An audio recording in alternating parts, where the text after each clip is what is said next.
Hi friends, చాలా రోజులకు మళ్ళీ మేము ముందుకు వస్తున్నాను. దాదాపు ఒక నెల అయింది.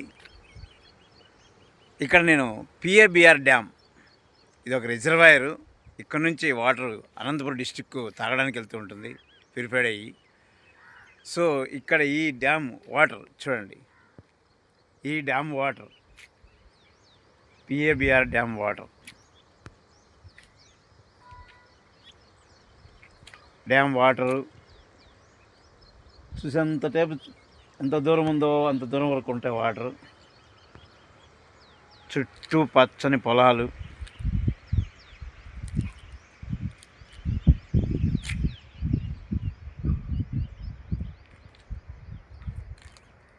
చూసారా?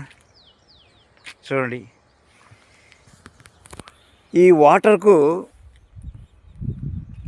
పాపకర్మలు కర్మలు పసికట్టే పవర్ ఉంటుందంట.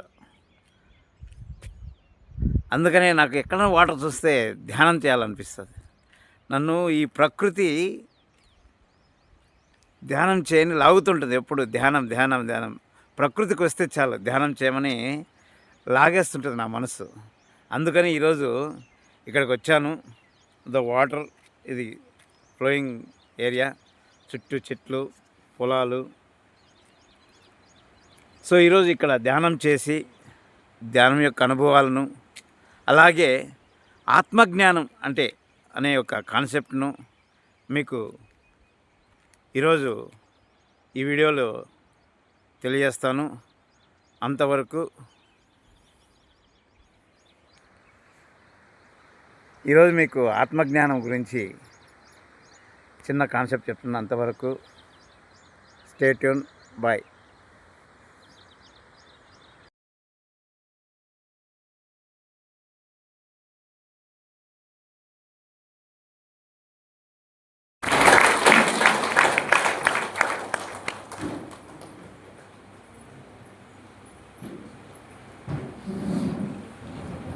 వక్రతుండ మహాకాయ కోటి సూర్య సమప్రభ నిర్విఘ్నం కురు మే దేవ సర్వకార్యేషు సర్వదా. శరదిందు వికాస మందహాసం స్ఫురదిందీవర లోచనాభిరామం అది జ్ఞానానందమయ దీపం నిర్మల స్ఫటికాస్ఫుటి ఆధారం సర్వ విద్యానం శ్రీ హయగ్రీవ గురు ఉపాస్మతి. మా గురుదేవులైనటువంటి మహంతి హిమాలయ గిరిజీ మహారాజ్ వారి పాదపద్మములను మనస్సులో స్మరించుకొని 30 ఏళ్ల లోపలే ధ్యాన జగత్ అనే ఒక అద్భుత సామ్రాజ్యాన్ని సృష్టించగలిగినటువంటి శ్రీమాన్ బ్రహ్మర్షి పత్రిజీ మహారాజ్కి ప్రమాణాలు సమర్పించుకొని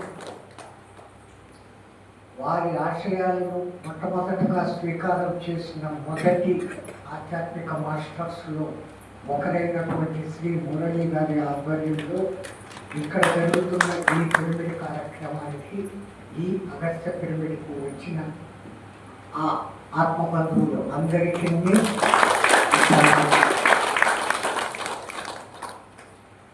అగస్త్య పిరమిడ్ మీరు ఎంత కారణ జన్ములు కాకపోతే ఈ అగస్త్యుడికి లింకు పెట్టుకోగలిగారు.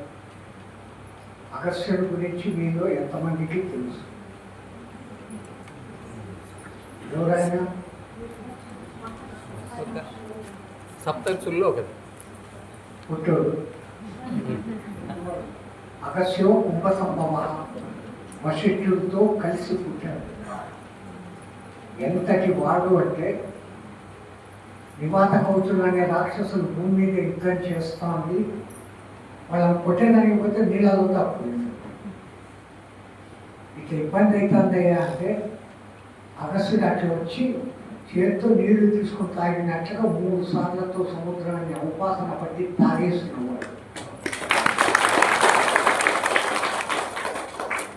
ఈ దేవతలంతా పోయి ఆ రాక్షసులు చంపేశారు. మరి జలచరాలన్నీ అల్లాడిపోతున్నాయ్యా, తీసుకున్న నీళ్లు వదిలిపెట్టుకుంటే ఇంకేయాడ వదిలిపెట్టింది అని యూరిన్ నుంచి వదిలిపెట్టాడు. దాని ముందు తీయగా ఉన్న నీళ్ళు ఇప్పుడు ఉప్పు అయిపోయింది. అంతటి కూడా నేను ఏం చెప్పినా దాంట్లో కొంచెం నవ్వుతూ చెప్తాను. నా లక్ష్యం అందరూ ఎప్పుడు నవ్వుతూ ఉండాలా, నవ్వుతున్నప్పుడు మన ఆనంద స్థితిలోకి పోగలుగుతాము. ఇక్కడ బండి ఉంటుంది మెదడు లోపల, అది ఎప్పుడు ఎండోఫ్రిన్ అనేటువంటి కెమికల్ వదులుతాం. అది వదిలినప్పుడు మనం నవ్వుతూ ఉంటాం. నవ్వాలంటే అది ఉత్పత్తి కావాలా, నవ్వుతే అది ఉత్పత్తి అవుతుంది. మనం నవ్వకుండా ఎంతసేపు ఏడుపు ముఖాలు వేసుకొని ఉంటే అది ఎక్కడి నుంచి పనిచేస్తుంది. నవ్వు రాకుండా కానీ అప్పుడప్పుడు నవ్వుతూ ఉంటారు. ఆఖరికి సహజంగా నవ్వేది పోయి దిక్కుమాలిన లాఫింగ్ డబ్బులు వచ్చే స్థితికి వచ్చాం. డబ్బులు ఇచ్చి నవ్వే స్థితిలోకి వచ్చాం. ఒకసారి ఏదో ఊళ్ళో నుంచి నేను పోతా ఉన్న స్టేషన్లో దిగాను 4:30కు.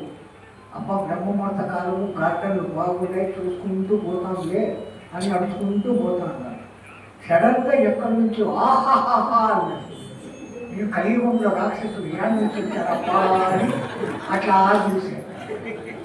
ఆడ కొంతమంది ఇట్లా కిందికి ఊపుతాడు, చేతులు లేపి ఆహాహా అంటాడు. దగ్గర పోయి ఏం చేస్తాను కదా మీకు తెలియదా ఉయ్యాలి లాభం క్లబ్ అన్నాడు. అంటే నవ్వేదానికి డబ్బులు ఇచ్చి ఒక క్లబ్ పెట్టుకొని ఆడపోయి దొంగ నవ్వులు నవ్వుతాను. సహజమైన నవ్వులను మనం మర్చిపోయాం. ఎక్కడి నుంచి ఎక్కడికి పోతాను, ఎక్కడి నుంచి ఎక్కడికో పోవాలని ఇక్కడికి వచ్చి ఎక్కడి నుంచి ఎక్కడికో పోతాను. ఏం చెప్తా ఉన్నాను నేను? చెప్పాలి అందరూ శ్రద్ధగా పెట్టారు. నేను ఈ కథ మధ్యలో డైవర్ట్ చేసేసరికి లాఫింగ్ క్లబ్ సార్ అంటారేమో అనుకుంటాను. మళ్ళీ అగస్త్యం దగ్గరికే వచ్చాము. ఆయన భార్య ఎవరో తెలుసా? లోపాముద్ర. చెప్పాలి ఉన్నారు కొంతమంది. అమ్మవారిని ధ్యానముతో ధ్యానముతో ధ్యానముతో ధ్యానముతో ధ్యానముతో పిలుచుకొని పంచాదశి అక్షర మహావిద్యను కనిపెట్టినటువంటి మహాసాధ్విమణి. అమ్మవారికి అత్యంత ఇష్టమైనటువంటి కయ్యేల హ్రీం అసకాల హ్రీం సకల హ్రీం అనేబడేటువంటి పంచాదశి మంత్రం ఆమె ద్రష్టత్వంగా తల్లి కరుణించి ఆమెకు చూపించింది. వాతాపి ఇల్వలు అనే రాక్షసులు మాయ చేసి అందరినీ తినేస్తూ ఉంటే ఆ వాతావరణాన్ని కడుపు లోపలికి తినేసి జీర్ణం జీర్ణం వాతాపి జీర్ణం అని వారి బయటికి కూడా లోపలే తప్పేసినాం అగస్త్య మహాముని. ఒకప్పుడు లోకంలో దుర్భిక్షం ఏర్పడిపోయి పంటలు పండకుండా పోయి సూర్యుడు కనపరచకుండా దుమ్ము ధూళి ఏర్పడినప్పుడు తన యొక్క ఇచ్చా జ్ఞాన శక్తులతో ప్రత్యేక సూర్యుడిని చంద్రమండలాన్ని నక్షత్ర మండలాన్ని వేరేగా ఏర్పాటు చేయగలిగిన పుణ్య దంపతులు. అంతటి వారి పేరు మనం ఇక్కడ పెట్టుకున్నాం. అగస్య అగస్య ఆగస్య ఆగస్య అనుకుంటుంటే మనకు ఆ శక్తి వస్తుంది. ఎంత నాకు ఆనందం అనిపించిందంటే మొదటిసారి లోపలికి వచ్చేటప్పుడు అగస్య పిరమిడ్ అనే పేరు వినగానే అందరూ ఇన్ని పేర్లు పెట్టుకున్నారు. రానాయన రానాయన అని పిలిచే పేరు పెట్టిన పిరమిడ్ ఇది ఒకటే కనపడింది.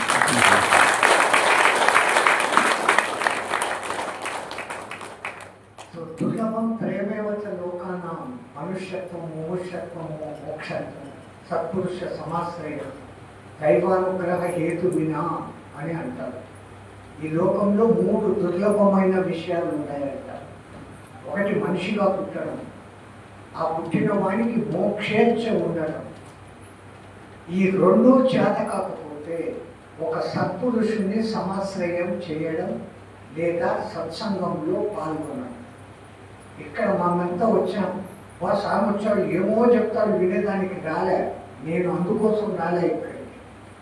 నాకు తెలిసింది మీకు చెప్పి మీకు తెలిసింది నేను పంచుకునే దానికి వచ్చాను. నేను ఇంకా నేర్చుకునే విద్యార్థిని మాత్రమే. ఆ స్థాయిలో ఉన్నప్పుడే మనం ఇంకా ముందుకు పోతాం. స్వామి అదే చెప్పారు. నాకు ఇప్పుడు అంతా తెలిసిపోయింది అంటే పులుసు అయిపోయింది అంటే ఏం లేదు. ఎంతసేపు మనం నేర్చుకునే విద్యార్థులుగా ఉండాలి. ఆ విద్యార్థులుగా ఉండాలంటే ఎప్పుడూ సత్పురుషులతో సమాశ్రయం చేస్తూ ఉండాలా, సత్సంగాల్లో పాల్గొంటాం. సత్సంగత్యేన నిస్సంగత్యం, నిస్సంగత్యేన నిశ్చలతత్వం, నిశ్చలతత్వేన జీవన్ముక్తి అని శంకరాచార్యులు ఇంత పెద్ద శ్లోకం చెప్పినారు. ఒకదాని నుంచి ఒకదానికి వస్తూ వస్తూ ఒకటొకటి వదులుకుంటూ చివరకు ఆ ఆనంద తత్వంలోకి మనం కలిసి పోగల స్థితి. మనుష్యత్వమే ఇంత దుర్లభమైంది.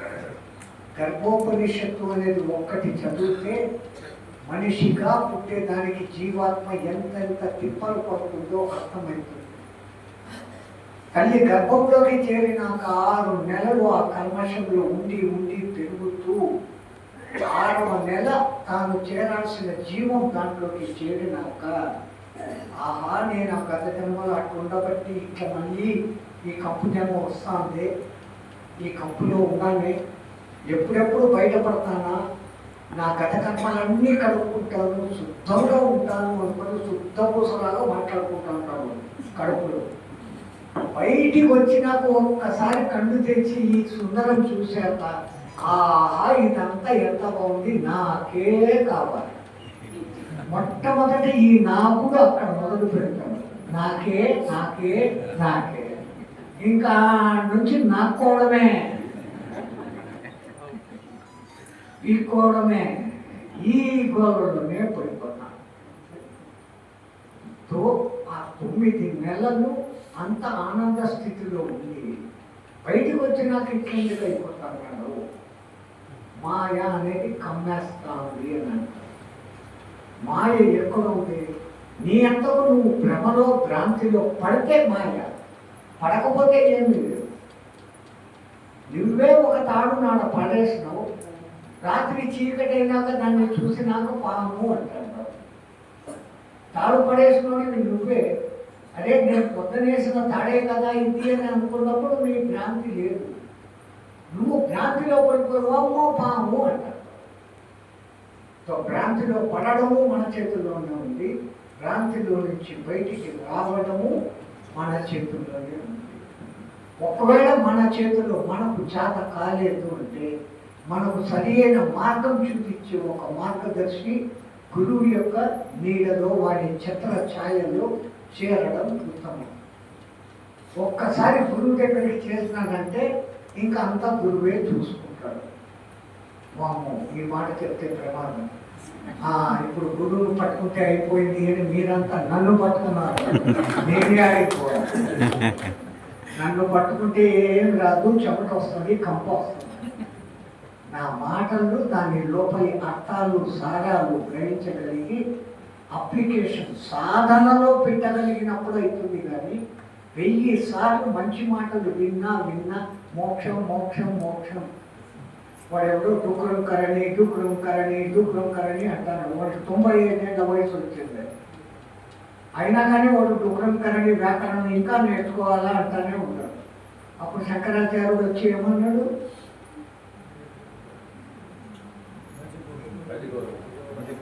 శబాష్, అమ్మో అందరూ జ్ఞానులు ఉన్నారు ఇక్కడ. గోవిందం భజ గోవిందం మూఢమతే సంప్రాప్తే సన్నిహితే కాలే నహి రక్షతి దుఃఖం కరణి అనేసాడు. ఇదిరా కాదు కాపాడదు, గోవిందా గోవిందా అనుకోరా అన్నాడు. మనమంతా ఏదైనా డబ్బులు పోతే గోవిందా అంటారు. ఆ మాట గోవిందుడు, గోవులకు ఆనందం కలిగచేసేవాడు. గో అంటే జ్ఞాన కిరణాలు అనే అర్థం కూడా ఉంది.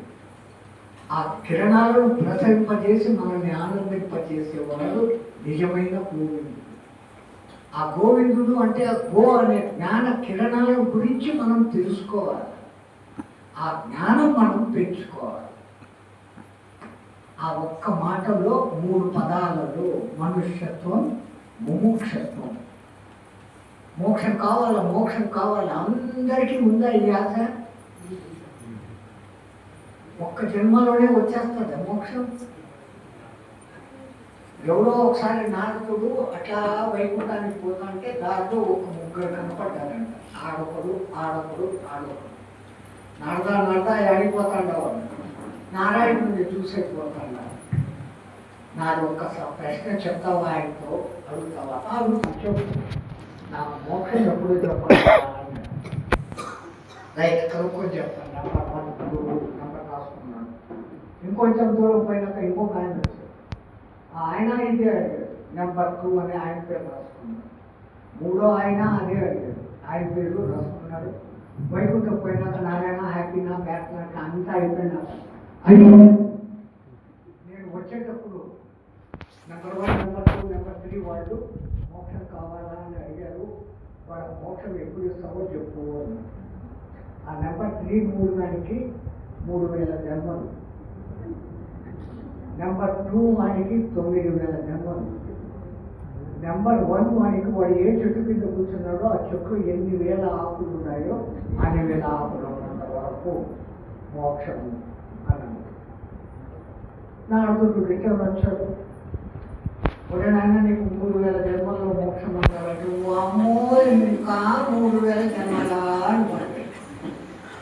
రెండో వాడికి వీడు ఉన్నాడు 3000 జన్మల్లో, నాకు వాడికన్నా తక్కువ ఉండొచ్చులే అనుకున్నాడు. ఆడికి వచ్చేసరికి వీడికి 6000 జన్మలు వచ్చేసరికి వీడి ఇంకా తుస్సు అయింది.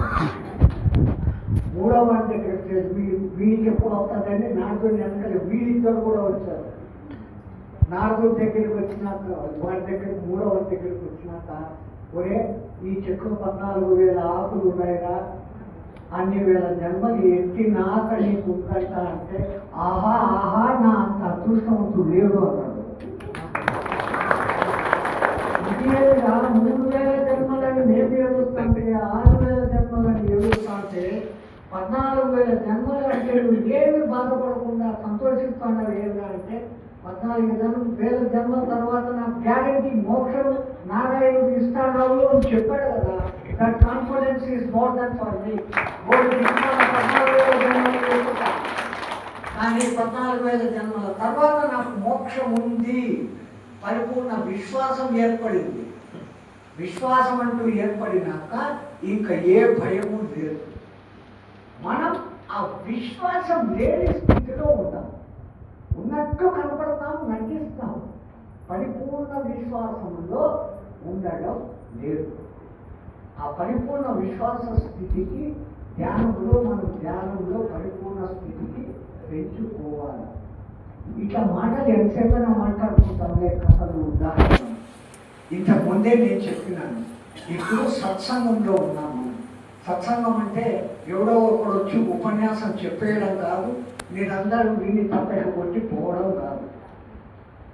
మీలో మీరు ఇప్పుడు నన్ను ఏదైనా కొంచెం ప్రశ్నలు అడిగితే నేనేం పూర్ణజ్ఞానిని కాదు, మీలాంటి విద్యార్థినే.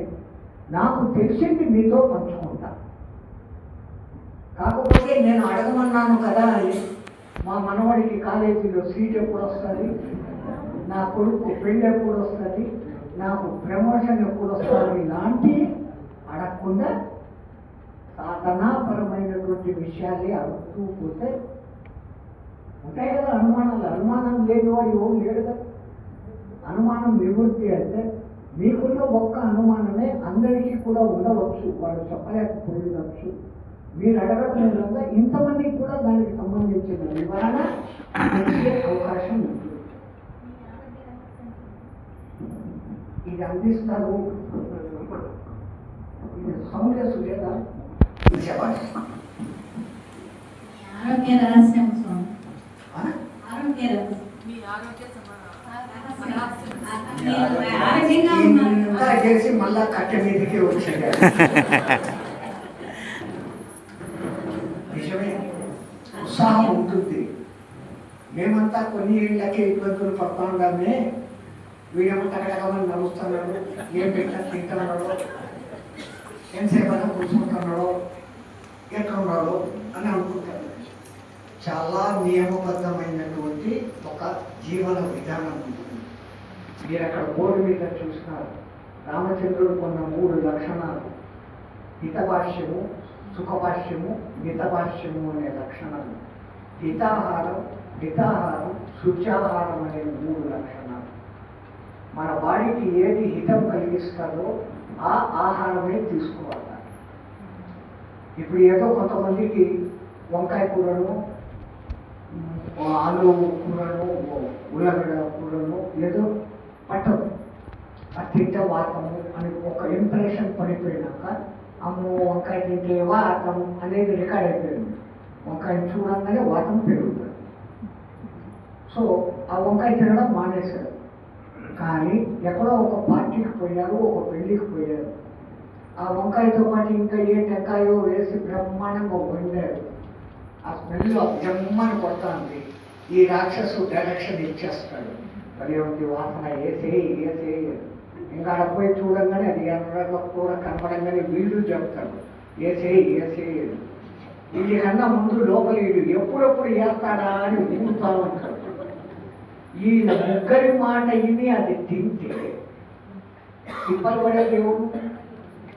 అది పడదు అని తెలుసుగా, తెలిసి దాంట్లోకి మళ్ళీ ఎదుర్కోవడం, అది తినకుండా ఉండగలగడం. మొట్టమొదట కంట్రోల్ అక్కడ. దీని మీద కంట్రోల్, దీని మీద కంట్రోల్, దీని మీద కంట్రోల్. ఇది చెప్పడం అంత సులభం. వాసనలను అక్కడ జగద్గురు పితామహ సుభాష్ భద్రాజీ గారికి ఆత్మక ప్రాణాలు, గురువారి గురువుని సదానంద యోగేశ్వరుల వారికి ఆత్మక ప్రాణాలు, నాకు జన్మించిన తల్లిదండ్రులకి ఆత్మక ప్రాణాలు, పరమ గురువులందరికీ ఆత్మక ప్రాణాలు, ప్రేమ మాస్టర్లందరికీ ఆత్మక ప్రాణాలు, హాస్టల్ మాస్టర్లందరికీ ఆత్మక ప్రాణాలు తెలియజేసుకుంటూ, హై ఫ్రెండ్స్, ఇందాకే డ్యామ్ దగ్గర ధ్యానం చేశాను. ఆ ధ్యానం యొక్క అనుభవం ఎలా ఉందంటే చాలా ఆనందంగా ఉంది. అద్భుతమైన ఆనందం కన్నా అద్భుతమైన ఆనందం. మనమందరం ప్రాపంచికంగా ఆనందంగా ఉంటాం, కానీ అద్భుతమైన ఆనందం ఎలా వస్తుందంటే ఒక ధ్యానం ద్వారా వస్తుంది. మనుషులు ఎలాంటి కల్మషం లేకుండా, ఎలాంటి ఆలోచన లేకుండా, ఎలాంటి కోరికలు లేకుండా వచ్చే ఆనందం వర్ణనాతీతం. అలా ఆనందం కోసమే నేను ధ్యానం చేస్తుంటాను. నీటి దగ్గర చేశాను. నీటి గురించి మీకు కొంచెం చెప్పాలి. ఆ నీరు, డ్యామ్లో ఉన్న నీరు ఎలాంటిదంటే దాని పవర్ ఎలా ఉంటుందంటే, యాక్చువల్గా చెప్పాలంటే మన మనసులో 70% నీటి శాతం ఉంటుంది, 70 నుంచి 72 వరకు. అదే ఈ సృష్టిలో కూడా 70% నీటి శాతం ఉంటుంది. అంత పవర్ నీటికి ఉంది. నీటికి ఎంత పవర్ ఉందంటే మనిషి యొక్క అంతర్భాగంకు ఉన్న పాపకర్మలన్నీ, మనసులో ఉన్న పాపకర్మలన్నీ పసిగట్టే శక్తి ఉంటుంది. మన మనసును ఎలాంటి మనసునైనా కూడా కూల్ చేయగల శక్తి ఒక నీటికే ఉంది. అందుకే నీటి దగ్గర ధ్యానం చేస్తే మహానందం వస్తుంది. ప్రకృతిలో కూడా ధ్యానం చేస్తే అలా చూశాను కదా, చుట్టూ చల్లని గాలి, చుట్టూ చెట్ల వల్ల గాలి, పిచ్చుకలు ఆ సౌండ్, ఆ ఆనందం ఎలా ఉందంటే జీవితాంతం అడవిలో ఉండాలనిపిస్తుంది, ప్రకృతిలో ఉండాలనిపిస్తుంది. అంత పవర్ ఉంది ఈ ప్రకృతికి. ఈ పంచభూతాల్లో ఒకటి నీరే కదా. పంచభూతాలు నింగి, నేల, గాలి, నీరు, నిప్పు, అగ్గి, నిప్పటి అగ్గి, నీళ్ళు, భూమి, ఆకాశం, నీరు. ఇవి 5 పంచభూతాలు. వీటి నుంచి ఎవరు తప్పించుకోలేరు. కాబట్టి ఇప్పుడు మళ్ళీ నేను ఏం చేశానంటే, అక్కడ ధ్యానం చేశాను. కొద్దిగా ముందుకు వస్తే మళ్ళీ ఇక్కడ కొండ కనపడింది. ఈ కొండ కూడా ధ్యానం చేశాను. నాకెందుకు ఈ కొండలు ప్రకృతి చూస్తే ధ్యానం చేయాలనిపిస్తుంది. అంత ఆనందం పడదు. ఈ ప్రాపంచిక విషయాలు ఎంత టెన్షన్లు ఉన్నాయనుకున్నా కానీ ధ్యానం చేస్తే మహానందం. ఈసారి ఆత్మజ్ఞానం గురించి చెప్దాం అనుకున్నాను, కానీ ఈ మధ్య మా గురువుగారు, ఆయన మా హిమాలయ యోగులు సదానంద గిరి గారు, స్వామివారు గురువుగారు అనంతపురం వచ్చి జ్ఞాన సందేశాన్ని ఇచ్చారు. అద్భుతమైన సందేశాన్ని ఇచ్చారు. ఆ సందేశాన్ని ఈసారి మన వీడియోలో, మన గౌతమ్ బుద్ధ మెడిటేషన్ ఛానల్లో ఎడిటింగ్ చేసి మీకు సమర్పిస్తున్నాను. మీరు ఆ వీడియోని చూసి ఆనందించి ఆత్మజ్ఞానం గురించి తెలుసుకుందాము. ఇంకో వీడియోలో ఆత్మజ్ఞానం తీసుకుందాము. రాను చాలా విషయాలు మనం ఇంతవరకు చాలా నేర్చుకున్నాం, చాలా విషయాలు తెలుసుకున్నాము. రాను ఇంకా విషయాలు తెలుసుకుందాము. ఈ ధ్యానం యొక్క ఎవరు ధ్యానంలో నాకు ఉపయోగాలు వస్తాయని ధ్యానంలో కండి, ఆనందం కోసమే రాండి, నాకు ఆరోగ్యం బాగుంటుంది, ఇంకోటనే మాత్రం ఇలాంటి రిస్ట్రిక్షన్ పెట్టుకోవద్దండి. నాకు ఆనందం కోసం మాత్రం అది. ఆనందం ఏంటంటే మనసు శూన్యం, నిష్కలమైన ఎలాంటి నిర్మలమైన మనస్సు ఉండాలి. దానికోసం మాత్రం ధ్యాన మార్గం రండి, ధ్యానం చేయండి, 10 మందికి ధ్యానం గురించి చెప్పండి. అప్పుడే మీరు కూడా ఒక ధ్యానులుగా మారుతారని కోరుకుంటూ ఈ వీడియోలో ఇంతకన్నా ఎక్కువ చెప్పలేను. గురువుగారి కొన్ని మధురమైన మాటలు, కొన్ని మధురమైన విషయాలు చెప్పారు. ఆ విషయాలు తెలుసుకుందాం. వచ్చే వీడియోలో మరిన్ని విషయాలు తెలుసుకుందామని కోరుకుంటూ ఈరోజు సెలవు తీసుకుంటాను. జై పత్రిజీ. ఓం శ్రీ గురుబ్రహ్మ, ఓం శ్రీ గురు శ్రీ గురు.